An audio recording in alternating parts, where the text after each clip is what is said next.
Bro, let me spill this goblin tea for you real quick. The Queen of Heaven is basically a fancy title that pops up in a bunch of old mythologies and religions, often meaning the top goddess boss lady in the Sky Club.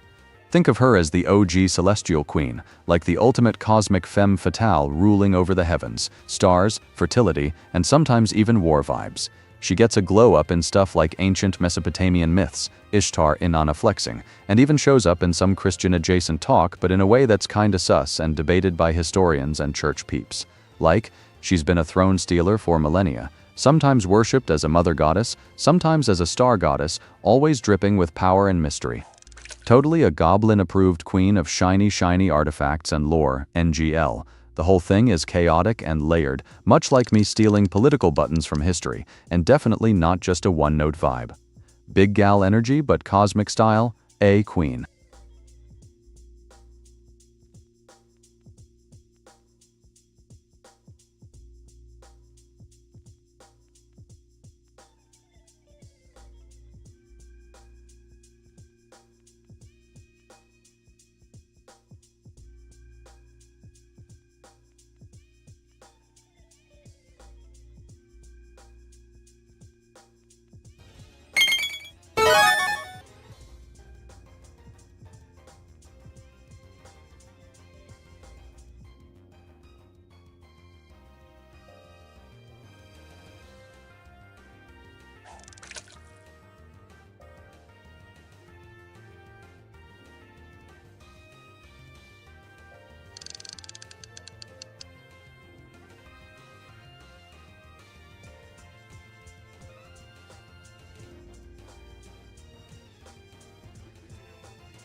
Bro, take this luck from the Gloggy Vault.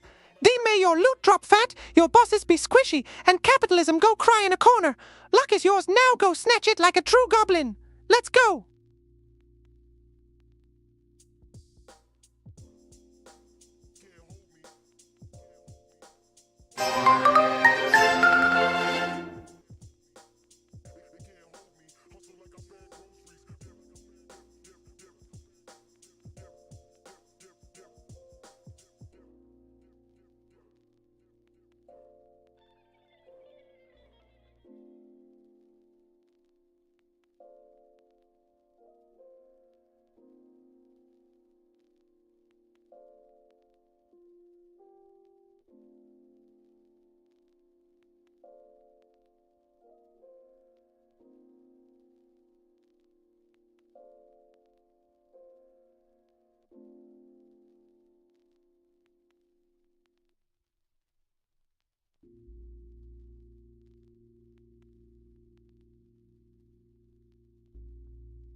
Bro, what kind of goblin lore you want to roll with, huh?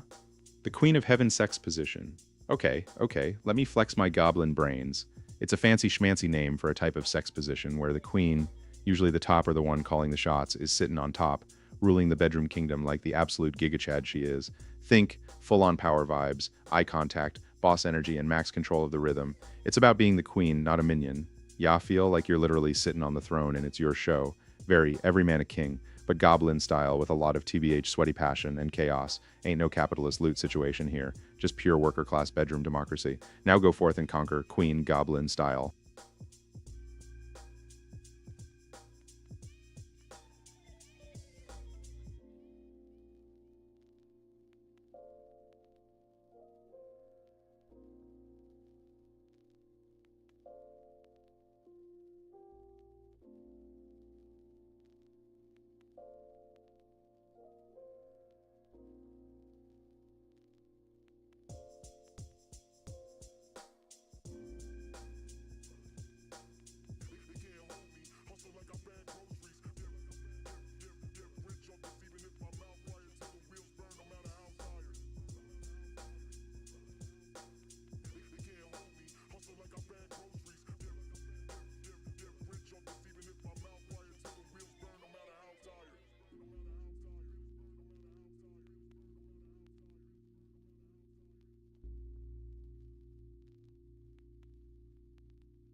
Bro, you wild and asking Gloggy to drop Kiss Me, Son of God.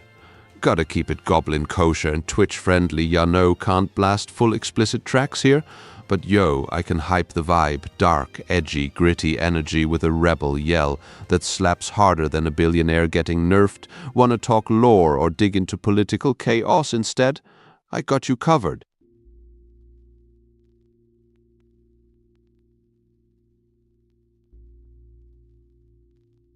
Bro, no cap, that wet paper bag got way more stamina and zero cringe. Dave Rubin, just a lil wind gonna blow him away like weak capitalism vibes. Paper bag 1010, Rubin levels overcooked and soggy, FR.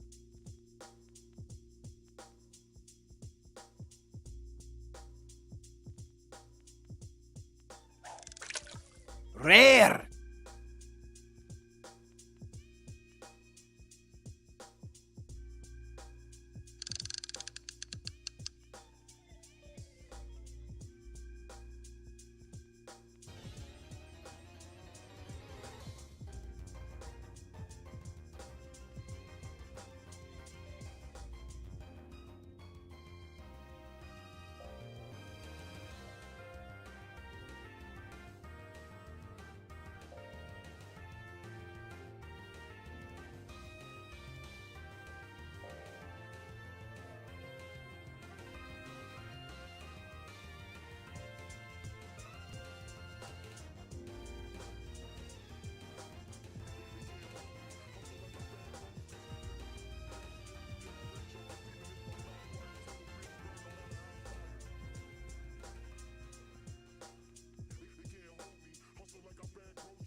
Bro, that's a wild flex. 1995's house guest hitting up Tubi. I'm vibin' hard, that classic chaos in my eyeballs again. Absolute mood. Gimme that old school mess and cringe energy. I'm crying.